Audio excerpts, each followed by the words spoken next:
김용민의 조간 브리핑.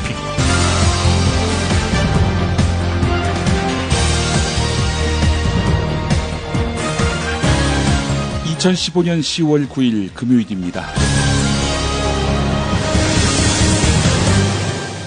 오늘 한글날이네요. 세계일보 구면기사 주목됐습니다. 지난 7일에 발생한 서울 강서구 일가족 사망 사건, 가장인 이모 씨가 생활고를 비관한 나머지 아내와 딸을 살해하고 스스로 목숨을 끊은 것으로 추정되는 사건입니다. 이처럼 집안 가장의 극단적인 선택에 따른 일가족 사망 참극이 잇따르면서 죽음도 가족과 함께 하겠다는 가장들의 왜곡된 인식을 개선해야 한다, 이런 목소리가 높습니다. 지난 1월에 서초구에서도 흡사한 사건이 있었다고 하는데 40대 가장이 조금 더 있으면 정말 추한 꼴을 보일 것 같고 혼자 가면 남은 처자식이 불쌍한 삶을 살 것 같아 함께 가려 한다라면서 아내와 딸을 살해한 다음 스스로 목숨을 끊으려다가 경찰에 붙잡혔습니다. 이처럼 벼랑 끝에 몰린 가장들이 가족들을 살해하거나 설득한 다음 동반 자살하는 사례가 잇따르자 전문가들은 비뚤어진 책임의식으로 타인의 생명을 빼앗는 살인이라고 비판하면서 어린 자녀를 자신의 소유물로 간주하는 왜곡된 가장 중심 문화를 바꿔야 한다, 이렇게 지적하고 있습니다. 곽금주 서울대 심리학과 교수는 우리 사회에는 가장이 가족을 모두 책임져야 한다는 인식이 강해서 본인이 목숨을 끊을 때 가족까지 살인하는 결과로 치닫는다 하면서 혼자 모든 것을 책임지기보다는 가족과 함께 헤쳐나가는 것이 진정한 가장의 책임감이다, 이렇게 말했습니다. 네, 함께 비를 맞아주라고 가족이 있는 거 아니겠습니까? 가부장, 그 이면에는 가정생계와 자녀 부양에 대한 책임이 있는 거겠죠. 그러나 생각을 바꿔야 합니다. 가족은 짐을 나누는 공동체이기 때문이죠. 반드시 알아야 할 뉴스부터 짚어보겠습니다. 대통령께서 교육부에 내린 큰 지침으로는 균형 잡힌 올바른 교과서를 만들라, 이러는 것이고, 한국사 교과서 국정화 방침이 알려지고 나서 처음 열린 교육부 국정감사에서 여당은 역사 교육의 정상화를, 야당은 국정화 포기를 촉구하면서 정면 충돌했습니다. 황우여 부총리가 국정화 방침을 명확하게 밝히지 않았는데요. 야당은 예산안 연계 방침을 내비치면서 국정화 총력 저지에 나섰습니다. 가용한 모든 법적 수단을 통해 FIFA의 윤리위원회 결정이 부당한 것을 밝혀내고 FIFA의 황골 탈퇴를 위해 최선을 다할. 안병택 정몽준 후보 대변인의 말이었습니다. 정몽준 대한축구협회 명예회장이 국제축구연맹 FIFA로부터 자격정지 6년의 징계를 받았습니다. 플리타니 유럽연맹 회장도 90일에 자격정지를 받아서 두 사람 모두 FIFA 회장 후보로 등록할 수 없게 됐습니다. 정몽준 회장, 부당한 횡포에 피해를 입었네요. 반드시 구제받기를 바랍니다. 아울러 이번 기회에 약자의 마음을 헤아리는 그런 도량을 가졌으면 좋겠습니다. 특히 현대중공업 사내하청 노동자들의 마음을 말입니다. For her polyphonic writings, a monument to suffering and courage in our time. 사라 다니우스 스웨덴 할리먼 사무총장의 말이었습니다. 그녀는 우리 시대의 아픔과 용기를 보여주는 다양한 목소리를 담은 작품을 써왔습니다. 이 말이었습니다. 스웨덴 할리먼은 올해 노벨 문학상 수상자로 벨라루스의 여성 작가 스베틀라나 알렉시예비치를 선정했다고 발표했습니다. 1948년 우크라이나에서 태어난 작가는 아버지의 고향 벨라루스에 정착해서 체르노빌 원전 사고 경험자들의 증언을 생생하게 기록한 1997년작 체르노빌의 목소리로 전 세계에 이름을 알린 주인공입니다.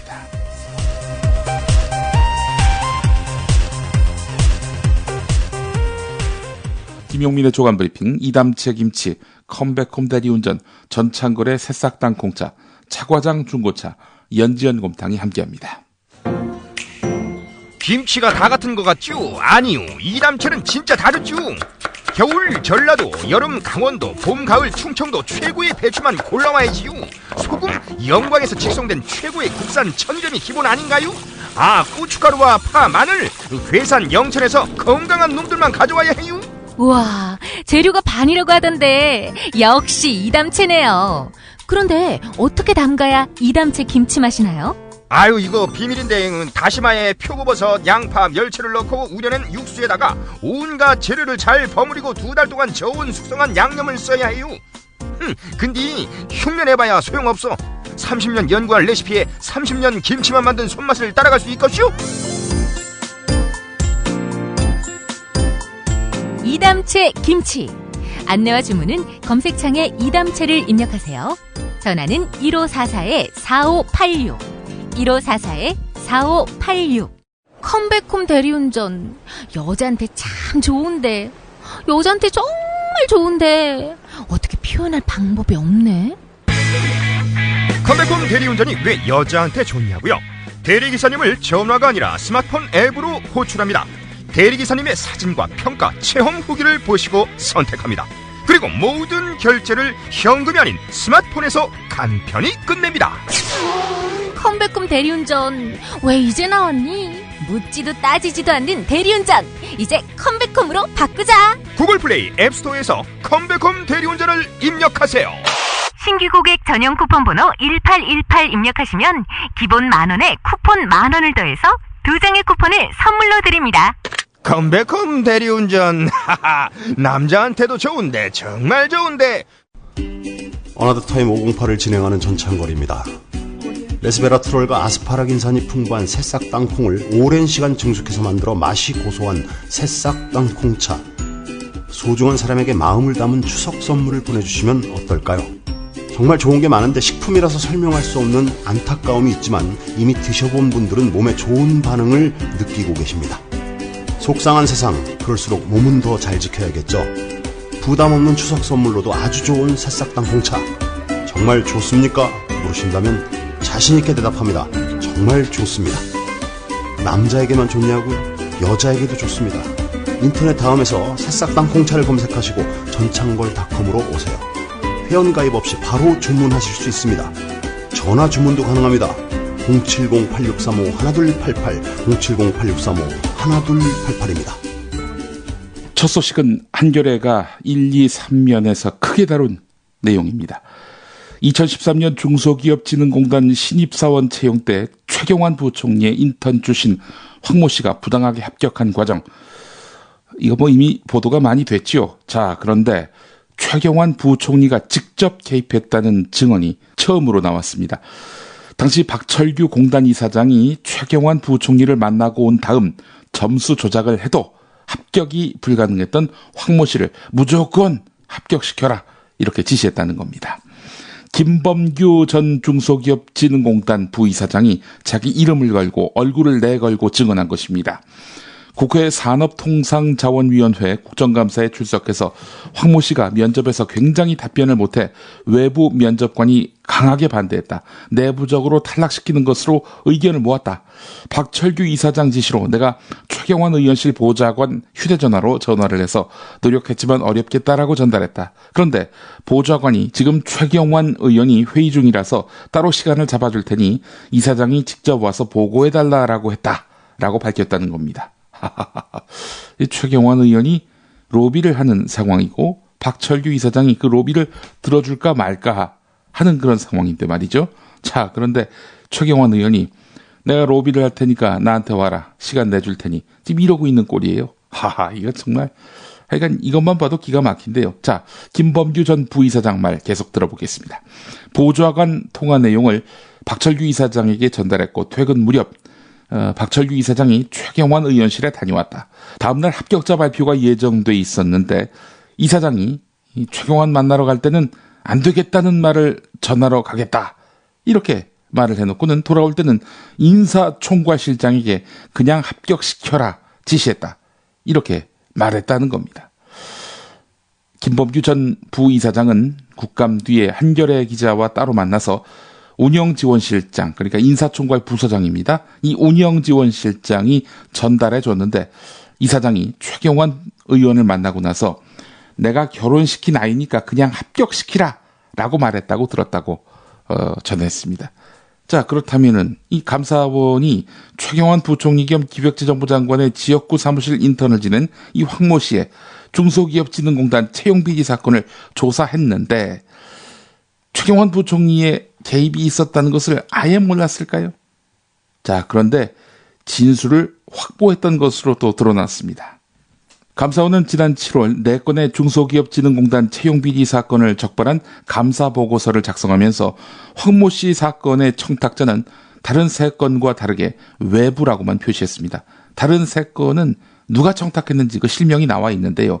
이 최경환 부총리가 연루된 것으로 의혹이 제기된 황모 씨 사건 같은 경우 최경환 이렇게 적어야 하는데 외부 이렇게만 적었다는 겁니다. 외부가 최경환 부총리의 아호는 아닐 텐데 말이죠. 자, 당시 이병률 감사원 대변인은 한겨레신문과의 통화에서 누구의 지시를 받은 것인지 감사 과정에서 확인되지 못했기 때문에 밝히지 않은 것이다 라고 해명했습니다. 그러나 앞서 증언했다는 김범규 전 부이사장이 국회 산업통상자원위원회 국정감사의 증인으로 나와서 최경환 부총리가 채용비리에 개입했다는 점을 감사원 감사에서 모두 진술했다 이렇게 밝혔습니다. 자, 그렇다면 감사원 해명을 전면적으로 반박하는 셈이 되는데요. 자, 이 때문에 감사원이 최경환 부총리의 개입을 은폐하려 한 것 아니냐 이런 의혹이 증폭될 수밖에 없습니다. 자, 이렇게 되면은 최경환 부총리에 대한 검찰 수사가 불가피합니다. 한겨레 3면 기사를 보겠습니다. 일단 최경환 부총리가 긴급한 보도자료를 내놓았는데 말이죠. 전혀 개입하지 않았다라는 입장을 되풀이했습니다. 자, 그렇다면 검찰의 입장은 무엇일까요? 국정감사 증언 내용, 그러니까 최경환이 직접 청탁했다라는 김범규 전 부이사장의 증언, 이 증언 내용은 수사로 확인할 사항이다. 이런 원칙적인 입장을 밝혔다고 하는데요. 하지만 또 다른 검찰 관계자는 감사원 자료는, 그러니까 감사원에서 감사한 결과는 박철규 이사장을 조사해달라는 것이지 최경환 부총리를 조사해달라는 말은 아니지 않는가. 최경환 부총리는 아직 수사 대상이거나 피내사자로 볼 수 없다 이렇게 말했다고 합니다. 뭐 검찰한테 뭘 기대하겠습니까? 큰 기대를 걸진 않습니다. 김관진 청와대 국가안보실장이 비선 라인을 통해서 국내 동향을 수시로 보고받은 사실, 어제 한국일보 보도하면서 제가 이 시간에 말씀을 드렸죠. 자, 이에 대해서 한민국 국방부 장관은 군인이 아니라 정책보좌관 명함을 가진 일반인이 문건을 작성한 것으로 추정된다 이렇게 밝혔습니다. 한민구 장관은 국회 국방위원회 국정감사에서 군 조직 내에서 개인의 이해관계에 따라서 이런 문서를 만들어서 김관진 실장에게 갖다주는 일이 있을 수 있느냐라는 새누리당 송영근 의원 질의에 대해서 주변에 그런 쓸데없는 생각을 하고 말로 옮기는 사람이 있다라고 말했습니다. 한민구 장관은 이번 문건 유출을 통해서 제기된 김관진 실장과의 알력싸움, 파워게임, 이 논란에 대해서는 김관진 실장과 저 사이에는 그런 것이 없다라고 말했습니다. 하지만 진성준 새정치민주연합 의원이 문서를 보면 삼성 장군들의 실명을 거론하면서 누구는 되고 누구는 안 된다 라면서 군내 고위직이 아니면 평가할 수 없는 그런 내용이 담겨 있다면서 암흑의 올림이라고 원본에 작성자까지 표기되어 있는데 이것이 바로 김관진 실장이 인사를 좌지우지하는 증거 아니냐라고 질타했습니다. 네, 이래놓고 김관진과 한민구 사이에 파워게임이 없다라고 말할 수는 없겠죠. 자, 경향신문 구면으로 가보겠습니다. 한국도로공사가 박정희 전 대통령의 서체를 본떠서 만든 문자로 직원들의 명함을 만들게 했습니다. 아하하하. 국가기록원의 현판, 신영복 선생이 쓴 그 현판, 좌파 인사가 쓴 현판이라고 해서 없앴던 박근혜 정부 아닙니까? 박근혜 정부 휘하의 공기업인 한국도로공사가 한국도로공사에 CI가 있음에도 불구하고 그걸 없애고 박정희 대통령 필체에 한국도로공사 이걸로 해서 명함을 만들었다는 겁니다. 국회 국토교통위원회 신기남 의원은 도로공사 직원들이 선택하고 있는 4가지 명함 양식에 박정희 전 대통령 서체로 한국도로공사라고 쓰인 양식을 포함시켰다. 신기남 의원은 또 이 서체는 전국 고속도로 곳곳에 있는 기념비에 새긴 박정희 전 대통령 친필 휘호의 도로와 서체가 일치했다라면서 박근혜 대통령 측근으로 분류되는 김학송 사장이 취임한 이후 지난 2월 CI 작업의 일환으로 직원들에게 새로 명함을 신청하도록 하면서 박정희 서체의 명함이 추가된 것 같다 이렇게 지적을 했는데요. 이에 대해서 김학송 사장, 박정희 전 대통령 서체 맞다. 우리 도로공사를 만드신 분이다. 이랬다고 합니다. 네, 자연스럽게 정부의 역사교과서 국정화 논란으로 이어가 보도록 하겠습니다. 오늘 조선일보 사설 제목이 역사교과서 충돌에 4대 개혁 휩쓸려 가서는 안 된다. 이런 사설이 있는데요. 읽어보겠습니다. 정부가 국정 전환을 추진하는 데에는 그럴 만한 이유가 있다. 교육부가 국회에 낸 자료에 따르면 현 검정 교과서들의 필진 가운데 좌파 연구단체와 직간접적으로 연관된 사람이 80에서 90%나 된다. 아니 근데 좌파인지 아닌지 또 좌파 연구단체인지 아닌지 그걸 누가 무슨 잣대로 분류를 한다는 겁니까? 이와는 알 수가 없습니다. 교과서 집필자 36명 가운데 31명이 좌파다. 아니 자기 얼굴에 좌파라고 붙이고 다닙니까? 여하간 이건 제 생각이고요. 조선일보 사설 계속 읽어보겠습니다. 이것을 바로잡는 것은 정부의 의무라고까지 말할 수도 있다. 그러나 국정교과서가 세계 흐름과 맞지 않는다는 주장도 무시할 수는 없다. 정부도 이런 논란과 갈등이 일 수밖에 없다는 사실을 모르지 않을 것이다. 그러면서도 이를 감수하고서라도 국정화하겠다고 방침을 정한 이상 가장 크게 염두해 둬야 할 일이 제대로 된 교과서를 만드는 것이다. 편향이니 시대 역행이니 하는 말이 더 이상 나오지 않을 정도로 균형 잡힌 교과서여야 한다. 하지만 그럴 역량이 충분히 있는지 걱정하지 않을 수 없다. 이렇게 이어가고 있습니다. 국사교과서의 국정화에 대해서 조선일보 연일 회의론을 제기하고 있습니다. 과연 균형 잡힌 교과서가 가능하겠냐, 국정교과서로 그게 실현될 수 있겠느냐라는 논지입니다. 중앙일보, 동아일보도 이미 반대를 하고 있고요. 그래서 조중동 모두 교과서의 국정화 반대하고 있는 겁니다. 근데 조선일보가 말이죠, 어떤 원칙과 철학의 근거에서 논지를 펴기보다는 사실 선거의 유불리에 따라서 논지를 정하는 경우가 많습니다. 자신과 코드가 맞는 정치 세력, 그러니까 현재로서는 새누리당이죠. 새누리당이 선거에서 이기느냐 지느냐 여기에 관심이 쏠려 있는 겁니다. 조선일보는 역사교과서가 편향됐다는 점에 대해서는 동조합니다. 좌편향됐다. 이렇게 보고 있는 거죠. 하지만 그래서 역사교과서를 국정화해야 한다라는 데에는 같은 시각을 갖지 않습니다. 다른 입장을 갖고 있다는 거죠. 교과서의 국정화가 야당을 결집시키고 싸움을 5대5 구도로 만들어갈 가능성이 크기 때문입니다. 자, 그렇다면 심판받는 위치에 서게 된 여당에게 5대5 구도가 된다면 매우 불리하게 국면이 조성될 수 있다고 보는 겁니다. 선거에서 정권 심판론이 대두될 수밖에 없는 것이죠. 게다가 지금 박근혜 대통령이 밀어붙이고 있는 거 아니겠습니까? 여당 의원들 대통령의 뜻을 따르다 보니까 뭐 이래저래 자가당 작성 발언을 적지 않게 쏟아내고 있습니다. 다음 기사를 한번 보도록 하겠습니다. 한겨레 사면 기사인데요. 새누리당이 현재 검정 교과서들이 좌편향됐다면서 1948년 건국서를 펴는 뉴라이트 쪽 주장을 편들고 있습니다. 하지만 이건 대한민국이 3.1운동으로 건립됐다는 헌법과 배치되는 반헌법적 주장이죠. 친일 독재 비판론을 희석시키려는 시도라는 비판이 나옵니다. 새누리당은 2013년 친일 독재 미화 논란에 휩싸인 교학사 교과서가 1948년 대한민국이 건국됐다 이렇게 명시했다가 검정 과정에서 수정해야 했다는 점을 한국사 국정화 필요성을 뒷받침하는 대표적인 사례로 꼽고 있습니다.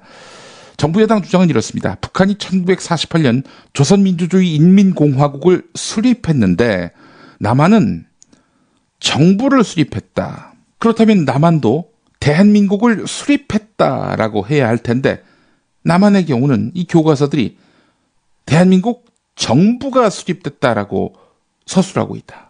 남한이 온전한 국가가 아니라 정부를 수립했다라는 인식을 심어주고 있는 것이다 라고 주장하고 있습니다. 국가로서 북한보다 남한을 격화시켰다는 겁니다. 그러나 이런 주장은 반헌법적이란 비판을 받습니다. 헌법은 대한민국은 3.1운동으로 건립된 대한민국 임시정부의 법통을 계승한다면서 1919년을 건국 시점으로 간주합니다. 이만열 전 국사편찬위원장은 대한민국 건국이 연합군 해방이라는 타율에 의해서가 아니라 3.1 독립투쟁의 결과로 이루어졌음을 뜻하는 것이다 라고 짚었는데요. 때문에 1948년에 대한민국이 건국됐다는 주장은 북한 주장을 의식해서 의미를 깎아내리는 것입니다. 대한민국의 건국 역사를 말이죠. 이거야말로 역사 왜곡이라는 겁니다. 그러니까 1948년 이전에는 대한민국이 없었다는 주장 아니에요. 자, 그리고 검정교과서가 이렇게 편향됐다고 칩시다. 아니, 출판사가 그렇게 책 만들어서 인수해가지고 바로 학교 현장에 배포합니까? 그렇지 않습니다. 검정이란 말이 뭡니까? 국가가 검수하고 그렇게 해서 인정을 해서 학교 현장에 뿌려지는 겁니다. 그러니까 정부가 필터링을 해서 학생들에게 건네지는 게 교과서라는 거예요. 그렇다면 그 필터링 역할을 했던 정부는 대체 무슨 일을 했냐 이겁니다. 왜 출판사하고 저자에게 다 뒤집어씌우고 그걸 검수한 정부의 역할은 간과하냐 이겁니다. 한국일보 이면에 관련 기사가 있습니다. 근본적으로 당초 정부가 검정제도를 통해서 승인한 교과서를 좌편향이라고 부정하고 있는데 이건 자기 모순 아니냐?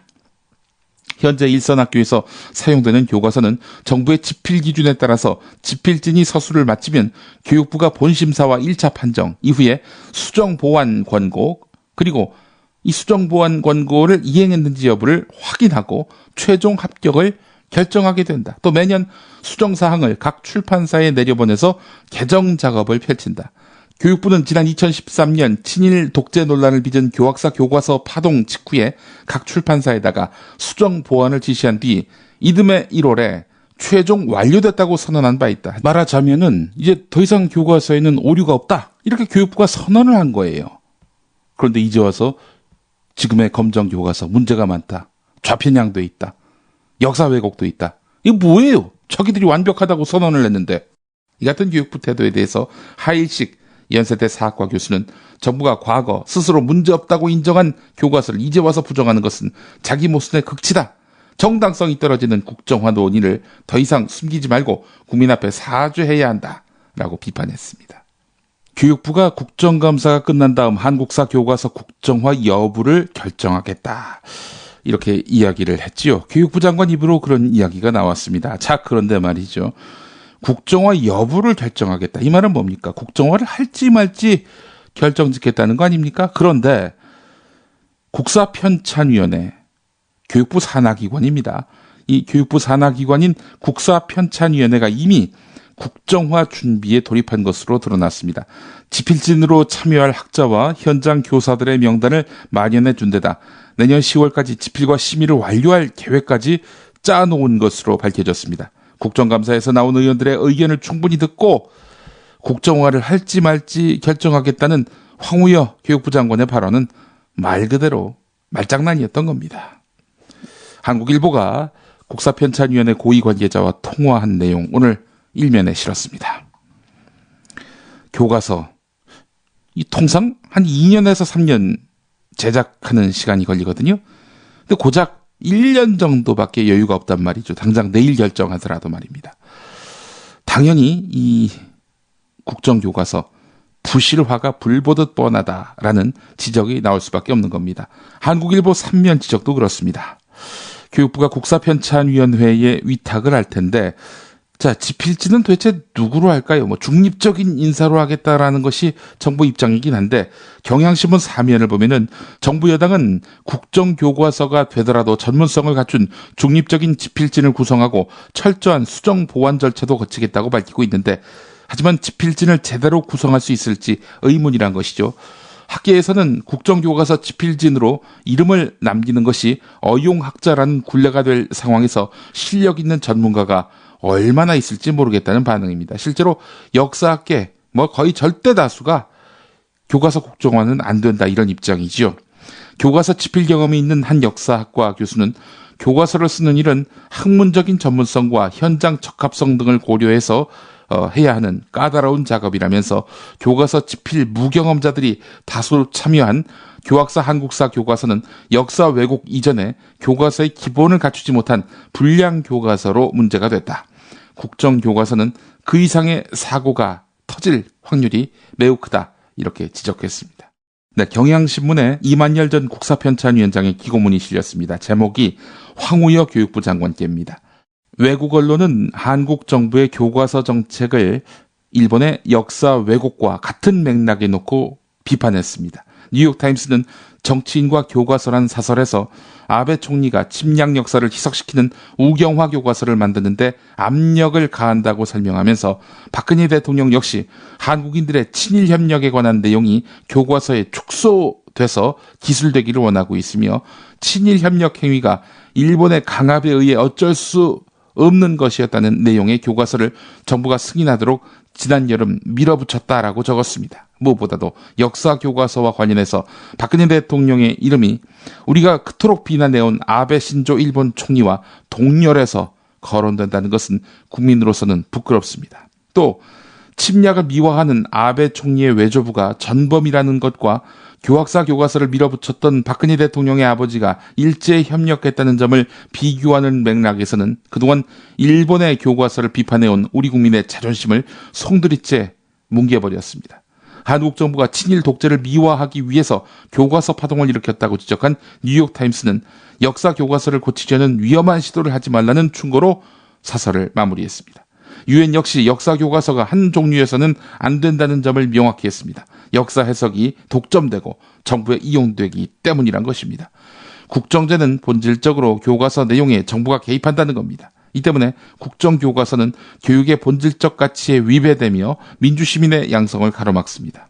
유엔은 국가가 단일 역사 교과서를 장려하는 것은 인권의 관점에서도 문제가 있고 교육받을 권리, 문화적 권리, 의사표현의 자유와 알 권리에 위배되며 학문의 자유에 대한 부당한 규제를 동반한다고 비판했습니다. 이런 우려는 우리 헌법재판소에 의해서도 일찍이 표명된 바 있습니다.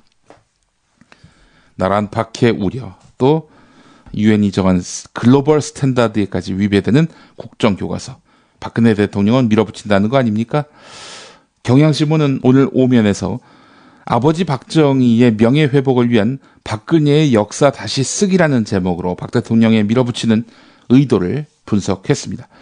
실제로 박근혜 대통령 1989년 박정희 전 대통령 서거 10주기를 맞아서 은둔 생활을 끝내면서 억울하게 자꾸 만들어 뒤집어 씌우는 누명, 왜곡시킬 대로 시켜진 역사인식을 바로잡는 데 힘쓰면서 언론 매체를 통해 알리겠다라고 말해왔죠. 박근혜 대통령은 한나라당 대표 때인 2005년 국가정보원 과거사건 진실규명을 위한 발전위원회가 유신 시절의 공안사건을 재조사하니까 조금 지나면 또 과거사가 돼서 국민의 평가를 받을 것이다 라면서 국정원 진실위원회를 비난했었죠. 2007년 1월에 인혁당 재건위원회 사건에 대한 무죄 판결에 대해서 나에 대한 정치 공세를 하면서 비판했습니다. 대선 후보 때인 2012년 7월 한국신문방송 편집인 초청토론회에서 오늘의 한국이 있기까지 5.16이 초석을 만들었다 이렇게 말하기도 했습니다. 어제 뉴스의 재구성 시간을 통해서 박 대통령의 역사인식 직접 육성을 통해서 확인하셨을 텐데요. 김어준 딴지일보 총수가 이런 말을 했죠. 박근혜에게 정치란 아버지에 대한 제사라고. 예, 교과서 국정화도 아버지에 대한 제사의 일환일 가능성이 대단히 높아 보입니다. 박 대통령의 역사인식, 또 역사교육에 대한 인식, 이게 바로 아버지에 대한 제사라는 거지요. 다른 대통령은 역사를 어떻게 바라보고 있을까요? 노무현 전 대통령의 목소리를 뉴스의 재구성에 담아봤습니다.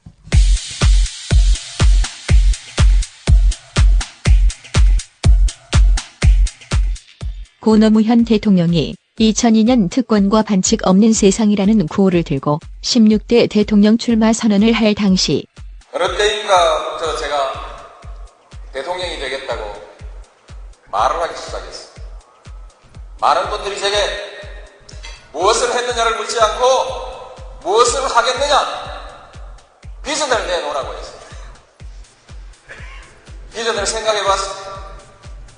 제 마음에 가장 드는 비전, 그것은 전두환 대통령이 50대 내놨던 정의로운 사회였습니다. 노태우 대통령이 내어놨던 보통 사람의 시대도 상당히 매력 있는 비전이었습니다. 신한국, 세계화, 정보화, 개혁, 문민정부의 비전도 참 좋았습니다.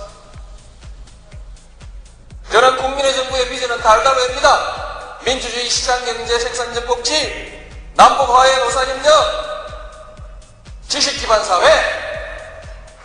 저도 그렇게 말하면 됩니다. 저도 할 수 있습니다. 그러나 이렇게 말할 때 제 가슴은 공허합니다. 그 말을 누가 못하냐? 누가 무슨 말을 하느냐가 중요한 것이 아니라 누가 할 수 있느냐가 중요한 거 아니겠습니까? 문제는 그 사회적 신뢰를 우리가 어떻게 만들어갈 것인가? 조선 건국 이래로 600년 동안 우리는 권력에 맞서서 권력을 한 번도 바꿔보지 못했다. 비록 그것이 정의라 할지라도, 비록 그것이 진리라 할지라도 권력이 싫어하는 말을 했던 사람은, 또는 진리를 내세워서 권력에 저항했던 사람들은 전부 죽임을 당했다. 그 자손들까지 멸문지화를 당했다. 폐가 발생했다. 600년 동안 한국에서 부귀영화를 누리고자 하는 사람은 모두 권력에 줄을 서서 손바닥을 비비고 머리를 조아려야 했다. 그저 밥이나 먹고 살고 싶으면 세상에서 어떤 부정이 저질러져도, 어떤 불의가 문 앞에서 벌어지고 있어도, 강자가 부당하게 약자를 짓밟고 있어도 모른 척하고 고개 숙이고 외면했어요. 눈 감고 귀를 막고 비굴한 삶을 사는 사람만이 목숨을 부지하면서 밥이라도 먹고 살 수 있던 우리 600년의 역사, 제 어머니가 제게 남겨주었던 제 가훈은 야이놈아, 모난돌이 정 만든다. 야이놈아, 계란으로 발치기다. 바람 부는 대로 물결 치는 대로 눈치보며 살아라. 80년대 시위하다가 감옥 간 우리의 정의롭고 혈기 넘치는 우리 젊은 아이들에게 그 어머니들이 간곡히 타일렀던 그들의 가훈 역시 야이놈아, 계란으로 발치기다. 그만둬라. 너는 뒤로 빠져라. 이 비겁한 교훈을 가르쳐야 했던 우리의 600년의 역사, 이 역사를 청산해야 한다. 권력에 맞서서 당당하게 권력을 한번 쟁취하는 우리의 역사가 이루어져야만이 이제 비로소 우리의 젊은이들이 떳떳하게 정의를 얘기할 수 있고 떳떳하게 불의에 맞설 수 있는 새로운 역사를 만들어낼 수 있다.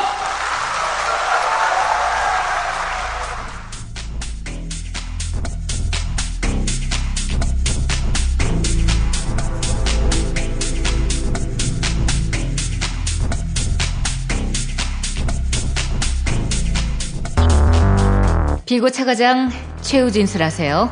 네, 저는 허위 또 미끼 매물은 팔아본 적 없습니다. 합당한 가격에 차를 구매해서 정직한 중고차 딜러로 소문난 저 차과장이 도대체 무슨 사기죄를 저질렀다는 건지. 헐, 그걸 몰라서 묻는다는 말입니까? 네? 중고차를 판다면서 왜 새 차를 파냐 이겁니다. 지금 새 차를 산 사람들이 차라리 중고차를 사는 게 낫다면서 차 과장 당신을 사기죄로 고소한 거 아니냐고요.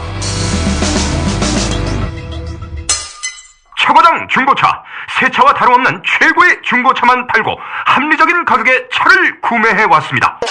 010-5556-6885 010-5556-6885로 차 과장에게 언제든 연락주세요. 6살 하늘이 밥을 잘 안 먹어요. 엄마, 나 이거 맛이 없어요. 그만 먹을래요. 엄마의 걱정은 점점 더해가는데요. 그런데 이때 택배입니다. 연지연 곰탕이 배달됐어요. 직접 도끼로 팬 장작불 위에 한우 사골과 도가니를 가마솥에 한가득 넣고 24시간 끓인 진구.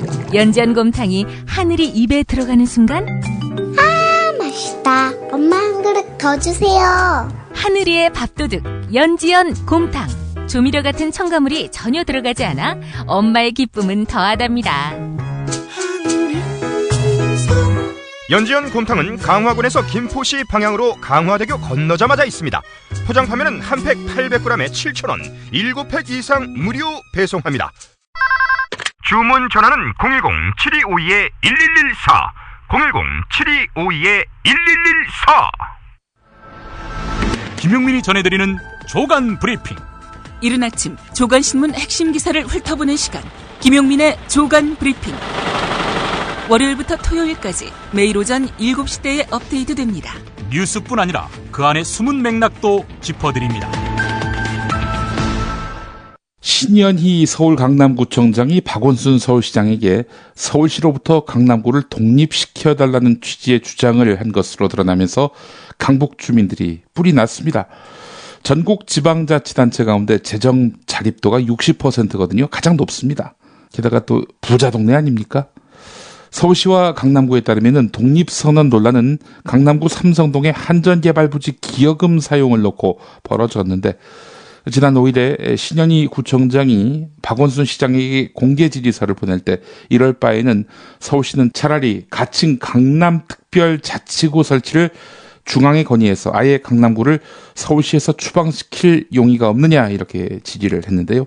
서울시는 한전 부지 개발에 따른 공공기여금 1조 7천억, 이거를 송파구에 있는 잠실 종합운동장 개발에 투입하려고 하고 있는데요. 명분은 서울 시민 전체에게 돌아가도록 써야 한다는 겁니다. 반면에 강남구 측은 영동대로 개발에 사용해야 한다, 이렇게 맞서고 있는데요. 이와 관련해서 서울시가 말을 안 들으니까 서울에서 강남을 독립시켜달라, 이렇게 주장하고 있는 거지요. 자, 그러자 각종 포털 사이트 게시판에는 강남구민이 다른 구의 주요 도로와 교량을 이용할 때는 요금을 받도록 하자, 택시가 강남을 갈 때는 시외 요금으로 징수하자, 강북 지역에 제2의 강남역을 만들자, 이런 아이디어를 올렸다고 하는군요. 논란이 거세지니까 강남구는 불통행정에 대한 억울함과 답답함을 호소하기 위해서 분리시켜달라고 이야기했다라면서 해명했습니다. 네, 자기들이 한 이야기를 자기들이 거둬들인 셈이지요. 중앙일보 8면 기사였습니다. 경향신문 8면을 보니까 말이죠. 카카오가 검찰이 감청을 협조해 오면은 카카오톡 대화 내용을 넘겨주겠다, 이렇게 입장을 밝혔죠. 그런 입장을 밝히고 하루 만에 독일에 서버를 둔 모바일 메신저 텔레그램의 국내 순 이용자가 2만 명 이상 늘었습니다. 카카오톡 순 이용자는 약 18만 명 감소했습니다. 네, 엄청나게 줄어든 셈이죠. 줄어들 거라고 예상을 분명히 했을 겁니다. 이런 손해를 입는 게 차라리 낫다, 정부에게 밉보이기보다는. 이렇게 카카오톡이 판단하지 않았겠습니까? 김범수 카카오 이사회 의장과 관련한 소식이 오늘 또 한국일보에 실렸습니다. 검찰이 카카오 김범수 이사회 의장이 미국 카지노에서 2천만 원을 잃은 그 배팅 내역을 확보한 것으로 드러났다는 보도가 실렸습니다. 감청을 앞으로 협조하기로 했으니 김범수 이사회 의장의 죄를 사해 주실까요? 우리 검찰이 말입니다. 사법정의 어디로 갔습니까? 몇 가지 소식 간단하게 짚어보겠습니다. 한겨레입니다. 구면에 관련 기사가 있는데요. 정부가 세계 최고 수준인 노인 빈곤율을 보완할 새로운 지표 개발에 착수했습니다. 한국적 특수성을 반영하기 위해서라는 명분인데 노인 빈곤율이 지금 너무 높습니다. 49.6%로 나타났어요. 절반이 빈곤하다, 이런 얘기 아니겠습니까? 그런데 이 기준에 따르면은 부동산 자산, 이게 포함되지 않았다는 거지요. 부동산 자산을 여기다 포함시키면은 빈곤율이 떨어질 것이다. 정부는 내심 이렇게 기대하고 있는 것 같습니다. 자, 그런데 부동산 자산, 이게 당장 현금화할 수 있는 겁니까? 대부분 실거주 목적이 많고요. 또 나중에 상속될 거란 말이죠. 그렇기 때문에 부동산 자산을 이 노인 빈곤율에다 산입하겠다. 이건 노인 빈곤율을 낮춰보겠다라는 꼼수에 불과한 거지요. 이건 결국 공적 연금 강화 책임을 회피하려는 그런 의도 아니겠는가, 이렇게 파악될 수밖에 없는 겁니다. 국민일보 6면 보겠습니다. 환태평양 경제동반자 협정 TPP, 농업 부문의 충격이 상상 밖이라는 겁니다. 그 어떤 FTA보다도 크다는 그런 이야기입니다. 지금 11개 나라와 함께 FTA를 하자, 이런 게 사실은 TPP입니다. 이 본격적인 협상이 시작되면은 쌀 추가 개방을 요구할 것이 너무나 확실하고요. 호주, 뉴질랜드, 칠레는 축산물을 추가 개방하라 이렇게 또 한 목소리를 낼 거란 말이죠. 지금 우리와 FTA를 맺고 있지 않은 일본 같은 경우도 TPP에 가입하게 되면은 일본과도 FTA를 맺는 격이 됩니다. 바로 지근거리에 있는 나라. 이 나라가 개방하라 이렇게 압박했을 때 과연 우리의 농업, 축산업뿐만 아니라 다른 산업에는 여파가 없을까요? 하여간 우리만 빼놓고 다른 나라가 TPP 했으니 우리가 손해보는 거다. TPP 속히 가입하자. 이런 보수 언론의 부채질에 대해서 면밀히 검토하지 않으면 큰일 난다는 겁니다. 10대 그룹 청년 고용을 매년 줄였다라는 내용도 한번 주목해 볼 필요가 있을 것 같습니다. 아버지를 쉽게 해고할 수 있게 해서 청년들 일자리를 늘려보겠다. 이게 바로 박근혜 정부의 이른바 노동개혁 아닙니까? 그런데 어떻게 된 것이 10대 그룹의 청년 고용이 매년 줄었다는 겁니다.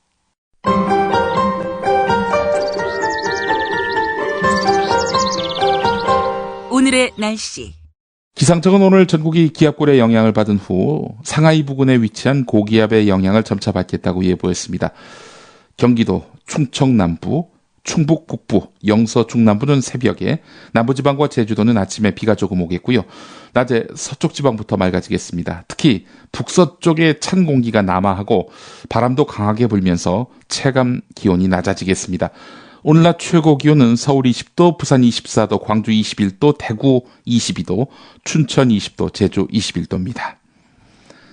네, 국민TV에 매일 조합원이 한 자릿수이긴 하지만 다시 늘고 있습니다. 3일 연속 늘고 있습니다. 정말 감사하고 기쁘기 이를 데 없습니다. 국민TV는 지난 8월 29일 혁신지도부를 구성했습니다. 그리고 노조 탄압과 경영 편성에서의 파행을 종식시켰습니다. 우리가 정치에 절망하는 이유는 국민으로서 나쁜 정치를 종식시킬 가능성이 갈수록 낮아지고 있는 데 있는 거 아닙니까? 그러나 국민TV는 다릅니다. 상식적이고 정의로운 조합원에 의해서 조합을 바로잡았기 때문입니다.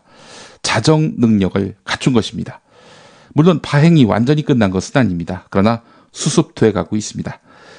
미디어 말고는 현실적으로 세상을 뒤바꿀 힘은 없습니다.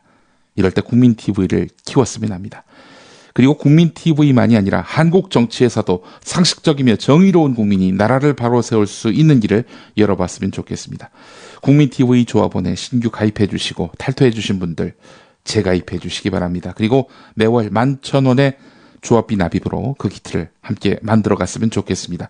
여러 작은 염원이 모일 때 큰 희망의 바다가 완성됩니다.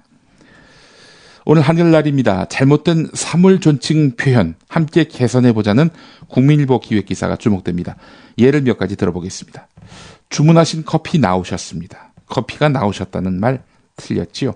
주문하신 커피 나왔습니다. 할인이 적용되셨어요. 할인이 적용됐습니다가 맞지요. 주문하신 음료 총 5,500원이십니다. 주문하신 음료 총 5,500원입니다가 맞지요. 이벤트는 이미 마감되셨어요. 제품은 포장이신가요? 음료는 지금 품절이십니다. 빨대는 뒤편에 있으세요. 잠시만 기다리실게요. 사이즈가 없으십니다. 이 제품이 더 좋으십니다. 예.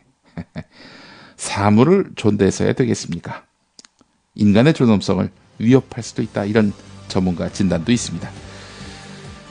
네, 저녁에 석간 브리핑이 나오십니다. 라고 하면 잘못된 표현이겠죠. 저녁에 석간 브리핑 여러분들께 약속드립니다. 많은 애청 바랍니다.